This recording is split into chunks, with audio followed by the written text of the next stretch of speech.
Mercedes Mone is going to AEW because her asking price is going to be to be one of the highest paid women's wrestlers ever. And reportedly, WWE's contract offer to her was in the same ballpark of what Charlotte Flair just got. And she wanted substantially more than that. And they weren't prepared to go to that number, which I think is insane. You've seen what a draw she is. Like, people are desperate for her to be back. I got actually a different take on this. Really? I think you pay the money.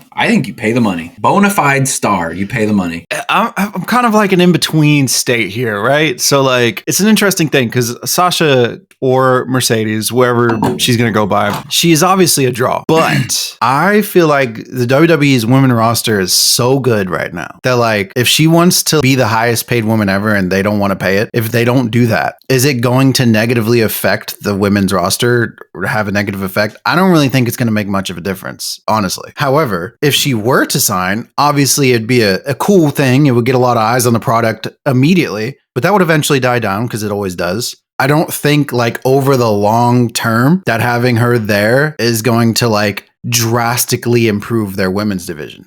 The opposite can be said with AEW. I think having her there is like a huge pool. And if she stays there, I think that drastically improves their women's division. I want her to go to the WWE just for the Royal Rumble moment, just for that. It's boss time. But if she showed up in AEW, it would make some sense for me because, again, from WWE's perspective, I don't think they should be in a position where they feel like they need to pay her top dollar, because if they don't, they're fine. But if she goes to AEW, I think that would be a great landing spot because she'd be the star. She's huge. And, you know, that would just be great for the women's division. But again, I think she's going to go to WWE and show up at the Rumble. That's just, I don't know why my heart's telling me that. I don't know why I'm going against the money here. And I think that they're going to offer a little less and she's going to accept it to go to the Rumble and do all this. Her and Bailey are good friends. I don't know, man. You know, relationships are part of things too. I don't know. This is the other interesting tidbit, because the other report that's going around is that Trinity, formerly known as Naomi, her contract is up with TNA and she's going back to the E. They walked out together. Maybe they coming back together. Exactly. It's so many moving pieces. There is a lot of moving pieces. I think at this point, though, that it's been very clear from the time that she left WWE that she is going to do what she wants to do, and that there's not going to be a lot of other outside factors. If she ends up going to AEW, it's going to be a dollars and cents thing.